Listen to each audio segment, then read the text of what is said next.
ओम खड्गम चक्रगदेषु चाप परिघाम शूलं भुशुंडिं शिरा शंखं संदधतिं करैस्त्रिनयनां सर्वांगभूषावृतां नीलास्मद्युतिमासपाददशकां सेवे महाकालिकां यामस्तौ स्वपिते हरौ कमलजो हन्तुं मधुं कैटभम्।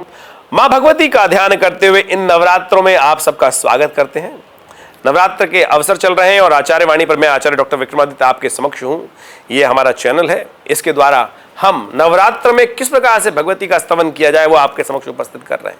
भगवती के विभिन्न स्वरूप शास्त्र में वर्णित किए गए हैं और सबके सब जीवन में कल्याण का मार्ग प्रशस्त करने वाले हैं। सबके सब आपके जीवन के कष्टों को दूर करने के अद्भुत सामर्थ्य रखते हैं। हम केवल उनकी आराधना करें, अपनी मनोकामना उनके समक्ष रखें, देखिए कष्ट दूर होंगे। इस संसार के कष्टों को दूर करने के लिए भी जो शास्त्र में नियम बनाए गए हैं वो गलत नहीं है, उनको हमें समझना चाहिए। इस संसार में कष्ट भोगने के लिए नहीं आए हम, इस संसार में कल्याण का मार्ग प्रशस्त करने के लिए आए हैं। जीवन के कष्टों को दूर करने के लिए भगवती के विभिन्न स्वरूपों का जो वर्णन शास्त्र में किया गया है उनको हमें समझना चाहिए।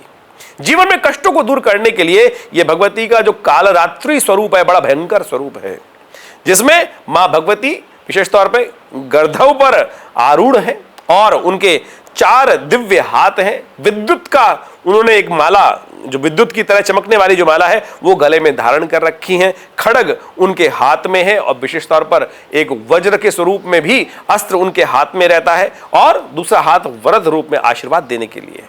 और इस प्रकार से आशीष प्रदान करने वाला एक हाथ भी वहां है कि जो समस्त प्रकार की मनोकामना आश्वस्त करने वाला वो वरद हस्त है कि आप जो भी मांगेंगे वो अवश्य आपका कल्याण का मार्ग प्रशस्त करेंगी मां भगवती।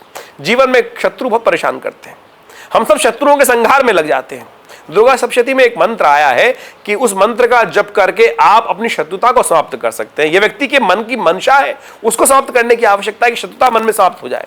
दुर्गा सप्तशती के 11वें अध्याय में एक मंत्र आया है, सर्वा बाधा प्रशमनम त्रैलोकस्य अखिलेश्वरी एवमेव त्वया कार्यम अस्मद वैरी विनाशनम, कि मेरे वैर भाव जो रखने वाले लोग हैं उनका वैर भाव मन से समाप्त हो जाए, इसके लिए मैं भगवती से आराधना करता हूं।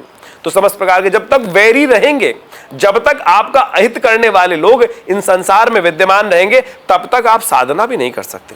सोचिए, भारतीय संस्कृति में इस बात को, सनातन पद्धति में समझाया गया इस बात को कि अपने शत्रुओं को समाप्त करना, शत्रुता का समाप्त करना भी परम आवश्यक है, क्योंकि अगर नहीं होगी तो क्या होगा, मन शांत होगा ही नहीं।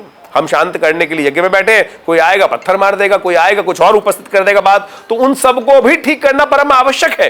तो उसके लिए ही शास्त्र में ये नियम बनाए गए हैं। तो आप मां भगवती को प्रसन्न करने के लिए कहा जाता है कि आज के दिन शहद से मां भगवती का स्नान कराया जाता है। शहद से बने हुए जो भोज्य पदार्थ हैं वो भगवती को अर्पित किए जाते हैं और उनके द्वारा ही भगवती की यज्ञ में आहुति प्रदान की जाती है और काली मिर्च की आहुति प्रदान की जाती है भगवती महाकाली को प्रसन्न करने के लिए।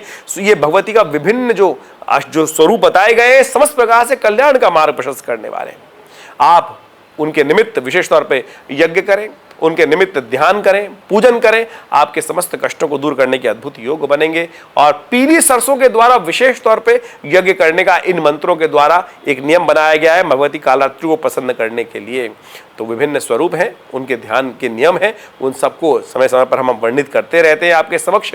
तो आप भी यज्ञ में विवेकानंद योगाश्रम में हम सुंदर यज्ञ का आयोजन कर रहे हैं, आप उसमें भाग ले सकते हैं। ये नवरात्र पर्यंत चलने वाला यज्ञ है और इसमें बहुत सारे नियम बनाए जाते हैं, किस प्रकार से बैठना है, किस प्रकार से वस्त्र धारण करने हैं आपको, वो सब हमारे इन नंबर्स पे आप फोन करके जान सकते हैं। और इस नवरात्र के यज्ञ में भाग लेकर आप अपने कष्टों को दूर करने के योग बना सकते हैं। ये भगवती का श्री विग्रह है जो मुल्तान से आया 1947 में और वहाँ बहुत बड़ा विशाल मंदिर, करीब 300 साल पुराना मंदिर भगवती का रहा और वहाँ से ये भगवती विवेकानंद योगाश्रम दिल्ली में अवतरित हुई, इनको प्रतिष्ठित कराया गया और अद्भुत प्रकार से आज भी लोगों के समक्ष इनकी मनोकामना सिद्धि का योग, जो लोगों की मनोकामना सिद्धि का योग बनता है, आप भी उस यज्ञ में भाग लें। नवरात्र में सहस्त्र चंडी सुंदर यज्ञ का, भगवती के को प्रसन्न करने का यज्ञ का आयोजन किया गया है। आप इस यज्ञ में सम्मिलित होकर अपनी मनोकामना सिद्ध कर सकते हैं। धन्यवाद।